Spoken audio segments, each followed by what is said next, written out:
झारखंड के चक्रधरपुर में बड़ा रेल हादसा। आखिर क्यों बार बार पटरी से उतर रही भारतीय रेल? इन दिनों देश में रेल हादसों का सिलसिला थमने का नाम नहीं ले रहा है। आज झारखंड के टाटानगर के पास चक्रधरपुर में फिर रेल हादसा हो गया है। हावड़ा से मुंबई जा रही हावड़ा CSMT मेल के 18 डिब्बे पटरी से उतर गए हैं। इस हादसे में कम से कम 2 यात्रियों की मौत हो गई है और 50 यात्री घायल हो गए हैं। बताया जाता है कि इस रूट पर 2 दिन पहले मालगाड़ी भी पटरी से उतरी थी। आंकड़ों के मुताबिक देश में पिछले 14 महीनों में 4 बड़े रेल हादसे हुए हैं, जिसमें 320 से ज्यादा यात्रियों ने अपनी जान गंवाई है। दरअसल भारतीय रेलवे से हर दिन 1 लाख किलोमीटर से अधिक फैले देशव्यापी ट्रैक नेटवर्क पर करीब 2.5 करोड़ यात्रियों को अपने गंतव्य स्थान तक पहुंचाती है। साल 2019 से 2020 के लिए एक सरकारी रेलवे सुरक्षा रिपोर्ट में पाया गया है कि 70% रेलवे दुर्घटनाओं के लिए उनका पटरी से उतरना जिम्मेदार था, जो पिछले वर्ष 68% से अधिक था। इसके बाद ट्रेन में आग लगने और टक्कर लगने के मामले आते हैं, जो कुल दुर्घटनाओं में क्रमशः 14 और 8% के लिए जिम्मेदार है। इस रिपोर्ट में साल 2019 से 2020 के दौरान 33 यात्री ट्रेनों और 7 मालगाड़ियों से संबंधित 40 पटरी से उतरने की घटनाएं गिनाई गई। इनमें से 17 पटरी से उतरने की घटनाएं ट्रैक खराबियों के कारण हुई,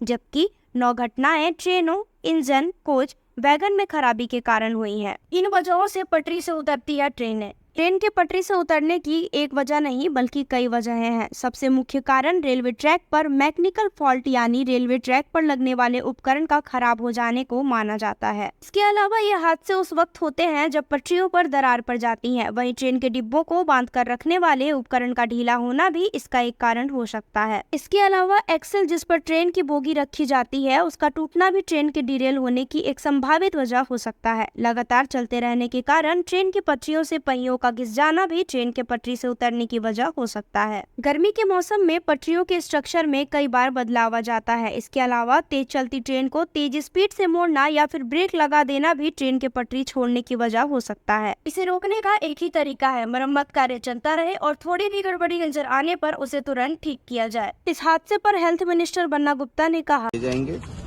और जो गंभीर रूप से घायल लोग हैं उनको 50,000 रुपया की सहायता दी जाएगी। साथ ही साथ जो भी आवश्यक स्वास्थ्य सेवा में जो भी उनको इलाज संबंधी जरूरत है उसको भी फुलफिल किया जाएगा।